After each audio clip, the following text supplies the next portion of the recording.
चलिए आज जीवन को एक अलग नजरिए से देखते हैं। जीवन का मतलब सिर्फ होना नहीं है, बल्कि ये लगातार चलने वाली प्रक्रियाओं की एक पूरी श्रृंखला है। समझिए, ये हमारे शरीर की एक एक्टिव मेंटेनेंस टीम है जो हमें हमेशा चालू रखती है। अच्छा, कभी सोचा है कि एक चट्टान और एक खरगोश में असल में क्या फर्क है? सिर्फ ये कि एक हिलता है और दूसरा नहीं? नहीं, जवाब इससे कई ज्यादा गहरा है। तो ये सब होता कैसे है? यहीं पर जैव प्रक्रम या लाइफ प्रोसेसेस की एंट्री होती है। ये वो सारे काम हैं जो हमारा शरीर 24 घंटे करता रहता है ताकि सब कुछ ठीक ठाक चलता रहे।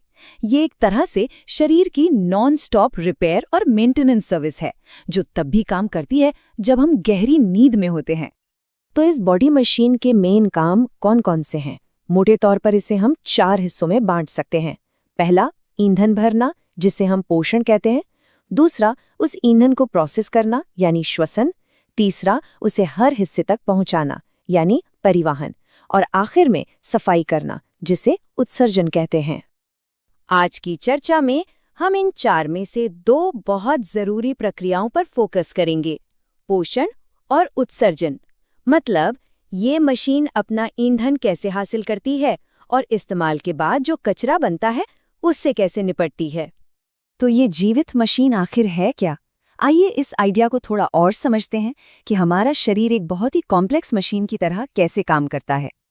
देखिए, हर मशीन को चलने के लिए ईंधन तो चाहिए ही, और हमारे शरीर का ईंधन है पोषण। चलिए देखते हैं कि ये फ्यूलिंग प्रोसेस काम कैसे करता है। अब दुनिया में जीवों के पास ऊर्जा पाने के 2 ही मेन रास्ते हैं। एक है स्वपोषी, जो अपना खाना खुद बना लेते हैं, जैसे कि पौधे, और दूसरे हैं हम जैसे परपोषी, जो ऊर्जा के लिए दूसरे जीवों पर निर्भर करते हैं। इंसान हम लोग परपोषी की कैटेगरी में आते हैं। हमारा तरीका है प्राणी संपोषण। सीधा सा मतलब है हम बना बनाया जटिल भोजन खाते हैं और फिर हमारा शरीर उसे अंदर ही अंदर तोड़कर पचाता है। तो चलिए अब भोजन के इस सफर पर चलते हैं। इसे हम अपने शरीर की एक डिसअसेंबली लाइन भी कह सकते हैं, जिसे पाचन तंत्र के नाम से जाना जाता है। ये पूरी यात्रा 5 मेन पड़ावों से गुजरती है। भोजन को मुंह में लेने से शुरू होकर उसे तोड़ने, फिर उसमें से पोषक तत्वों को सोखने, उनका इस्तेमाल करने और आखिर में बचे हुए ठोस कचरे को बाहर निकालने तक।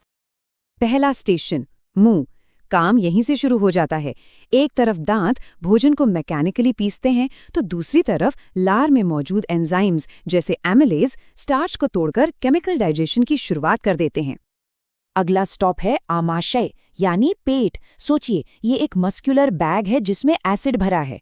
यहाँ पर भोजन को हाइड्रोक्लोरिक एसिड और पेप्सिन जैसे एंजाइमों से नहलाया जाता है।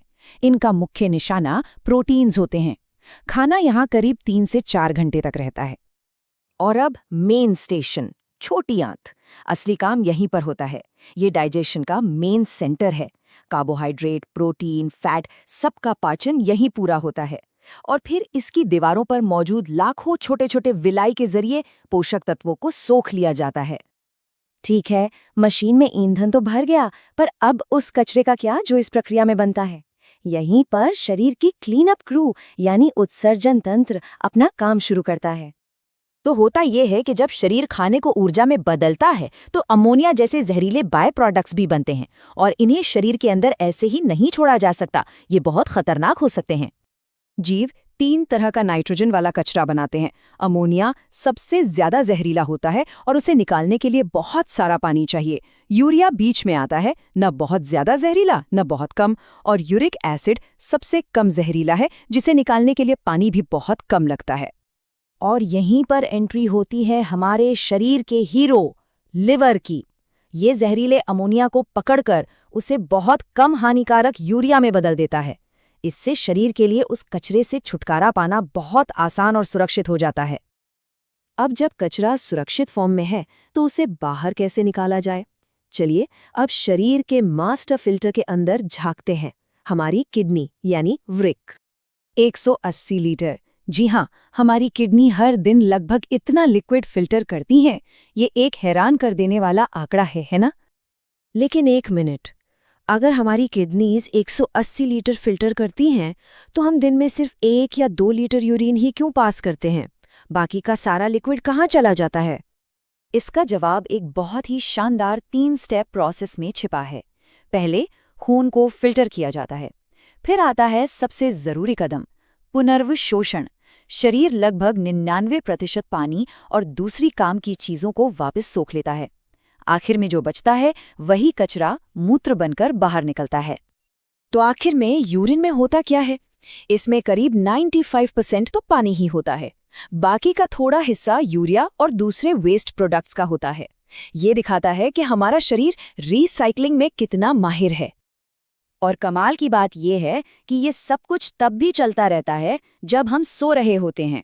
ये मेंटेनेंस का एक खामोश इंजन है जो लगातार काम करता है, और यही चीज असल में जीवित होने को परिभाषित करती है। तो ये हमें सोचने पर मजबूर करता है ना? ये जो लगातार न दिखने वाला काम हमारे अंदर चल रहा है, यह ऑटोमेटिक मशीनरी, ये हमें इस बारे में क्या बताती है कि सच में जिंदा होने का मतलब क्या है? इस पर सोचिएगा जरूर।